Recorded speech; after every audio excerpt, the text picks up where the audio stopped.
Bonjour à tous, vous avez du mal à jouer contre le mat du berger quand votre adversaire tente de vous faire le mat du berger, vous avez du mal à réagir en conséquence, soit vous le prenez, soit derrière vous avez une position qui n'est pas forcément hyper agréable à cause de votre placement des pièces. Et d'ailleurs, même pour les joueurs plus forts qui arrivent à parer le mat du berger, je suis allé regarder, et Carlsen, Hikaru, il y a Sheparinov aussi, bon, plein de joueurs à plus de 2700 qui ont déjà joué E4, E5, Dame H5 dans un tournoi présentiel en partie longue. Donc voilà, vous dites pas que c'est impossible qu'on vous le joue. Je pense que ça arrivera à n'importe qui, à n'importe quel niveau au moins une fois dans sa vie. Donc voilà, n'hésitez pas à rester sur cette vidéo, c'est hyper important, comme ça, vous n'avez aucun problème contre cette ouverture. Donc ça commence par E4, E5, Dame H5. Donc principalement, on vous joue plutôt cavalier F3, voire peut-être cavalier C3. C'est les deux coups les plus joués. Mais ici, Dame H5, c'est un coup qu'on voit beaucoup à un niveau débutant, un peu moins à un niveau avancé, mais ça peut arriver. Alors je vais commencer par vous montrer, on va dire, le coup le plus classique. Ensuite, je vous montrerai le coup le plus tactique, qui va vous permettre de donner un pion pour avoir du jeu et donc de bien réfuter ce coup Dame H5. On commence par le coup très basique, sûrement que vous connaissez. Maintenant, il faut quand même connaître la suite de coups. C'est cavalier C6. L'idée, c'est de venir donc défendre ce pion E5, aucun souci là-dessus. Votre adversaire va donc vous faire fou C4 pour faire le mat du berger. Donc si vous ne faites pas attention, imaginons vous faites cavalier F6 pour attaquer la dame, boum, mat en 1. Donc là, il faut faire attention à ça. Donc là, ici, le coup, c'est G6. On vient donc chasser la dame en F3. Bon, il va rester ici pour remenacer le mat du berger. Maintenant, on peut donc faire cavalier F6, enlever la menace.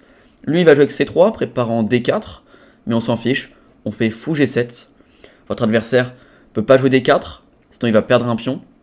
Il va donc commencer par D3 pour développer ses pièces. Et là, vous pouvez faire tranquillement petit roc. Vous mettez votre roi à l'abri. Il va continuer de se développer. Vous aussi, avec D6 pour libérer le fou.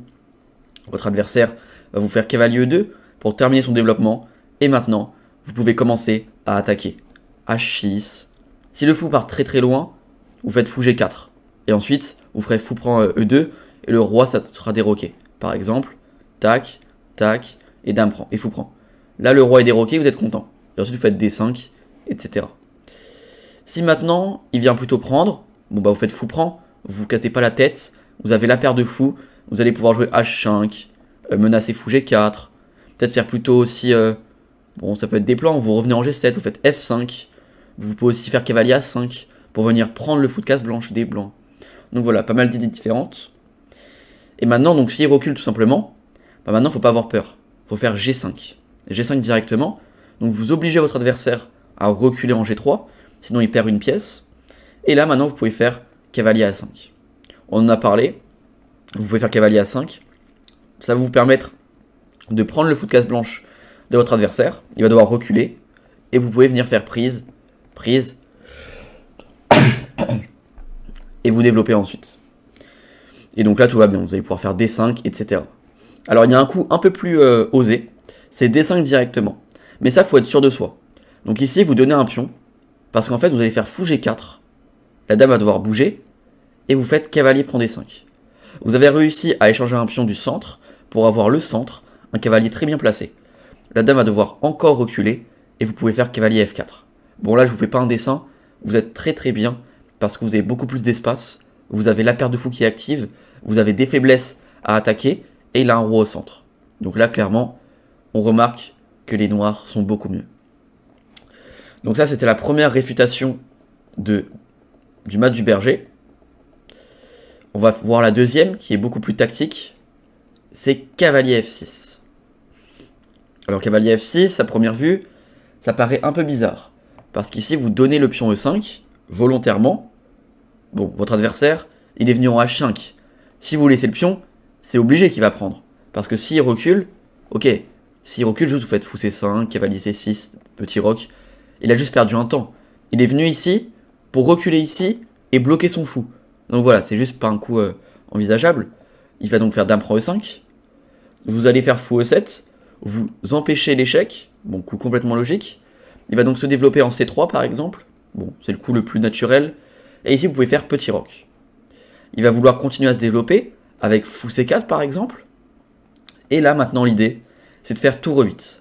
Vous avez donné ce pion, c'est pas pour rien. C'est parce que maintenant, la dame est alignée avec le roi, avec un pion E4 qui est faible aussi. Donc pas mal de clouage. S'il fait pas attention et qu'il joue par exemple cavalier F3, ici déjà, on peut avoir fou B4. Fou B4, on attaque la dame. Bon, s'il va en B5, c'est la meilleure option. On va faire fou prend. Il va reprendre du pion D. Et là, attention. Il est hyper important de ne pas reprendre le pion directement. Parce qu'en fait, si vous reprenez le pion directement, il va faire fou E3. Et quand vous allez vouloir faire C6, D5, il va faire fou D3. Et là, on remarque qu'après tour 8 et grand roc, ben en fait, les noirs sont mieux. Parce que la paire de fou, elle est très très chiante. Et franchement, cavalier D4, cavalier F5, en fait, c'est chiant à jouer pour les noirs. Donc c'est hyper important de ne pas prendre ce pion directement et de bien faire C6 d'abord. On oblige la dame à reculer et ensuite D5. Attaque le fou, on l'oblige à reculer et maintenant tour prend. C'est quoi la différence? On a la même position, sauf au lieu qu'il ait un fou en E3, il l'a en C1. Et au lieu qu'il ait un fou en D3 qui nous fait perdre un temps, il a un fou en E2. Et au lieu qu'il ait un roi en petit roc, ou en grand roc, il a le roi au centre. Donc là, bien sûr, c'est beaucoup mieux pour les noirs. On va pouvoir jouer fou G4, cavalier D7, cavalier E5. Alors fou G4, pour l'instant, on perd le pion B7. Mais ce que je veux dire, c'est qu'il faut le préparer. Peut-être dame C7, fou G4, cavalier D7, cavalier E5, etc. Donc ça, c'est s'il fait dame B5 et cavalier F3. Ok, si au lieu de cavalier F3, il peut aussi faire dame G3. Donc il s'enlève directement du clouage. Il se dit, ok, je vais pas me prendre cette découverte, je me décloue. Et bah là aussi, il y a un problème, c'est cavalier prend E4. Donc on récupère le pion. Bon, s'il fait rien, on va pouvoir jouer sur le clouage. Donc pas le choix, il reprend. Là, on fait donc D5, fourchette. Qu'est-ce qu'il fait? Soit il va faire cavalier E2 et il va dire, ok, c'est bon, il a récupéré son pion, on est quitte, petit roc, cavalier C6. Et là, on remarque que les noirs sont beaucoup mieux dû à la paire de fous, aux colonnes ouvertes et à un pion en C4 qui gêne le développement de ce fou de case noire. Et des belles cases pour mon cavalier. Ou alors, il va se dire, ok, je fais fou prendre D5. Comme ça, j'ai toujours un pion de plus. Sauf qu'en fait, s'il se dit ça, le cavalier il est toujours attaqué. Il va devoir donc le défendre ou le bouger. Et dans tous les cas, il y aura une découverte. S'il fait D3, il va y avoir fou B4, échec. Et s'il fait C3, on va faire fou D6. Attaque la dame doit bouger et F5. Découverte, on gagne une pièce. Encore pire, si au lieu de faire D3, il fait cavalier C3, il se prend fou D6. Il perd carrément la dame. Donc voilà, c'est pour ça, dame G3, c'est une mauvaise idée. Maintenant, dernière chose, s'il fait cavalier F3 et qu'on fait fou B4, on a vu dame B5, mais il y a aussi dame F4. Juste, il se décloue en défendant son pion. Pour défendre son pion, ça peut être un coup logique. Sauf que non, ici il y a fou prend C3, D prend C3, et tour prend E4. Échec, attaque la dame. Il perd encore une fois sa dame. Donc voilà. En 8 minutes, on a réussi à réfuter de deux manières différentes ce coup dame H5.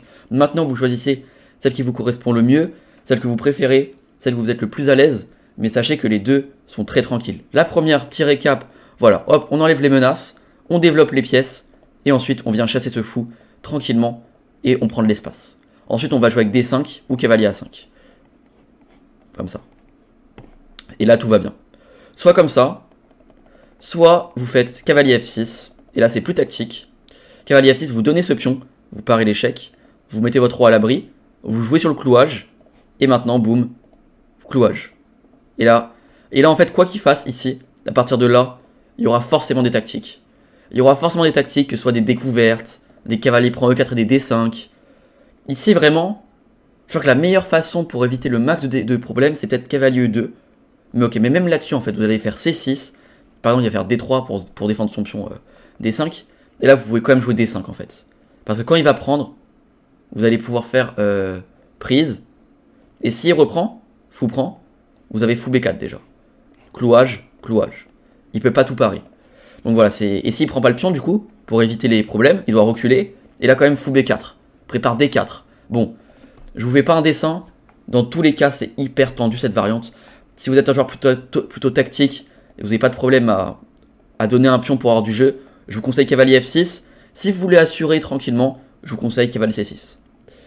Et du coup, voilà, on a fait le tour en 10 minutes sur cette variante. Maintenant, je vous laisse aller réviser ça. Je vous mets ce PGN dans la description si vous voulez revoir les variantes. Et je vous laisse aller vous entraîner en jouant l'ouverture en blitz. Allez, ciao. N'hésitez pas à liker la vidéo, vous abonner si ce n'est pas encore fait, un petit commentaire. Et moi je vous dis à dimanche. À dimanche parce que mon chemin de France commence dimanche à 16 h et la vidéo sortira à 16 h en même temps. Donc voilà, j'espère que ça va bien se passer.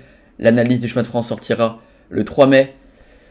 Et voilà, enfin le début sortira le 3 mai. Et voilà, voilà. Allez.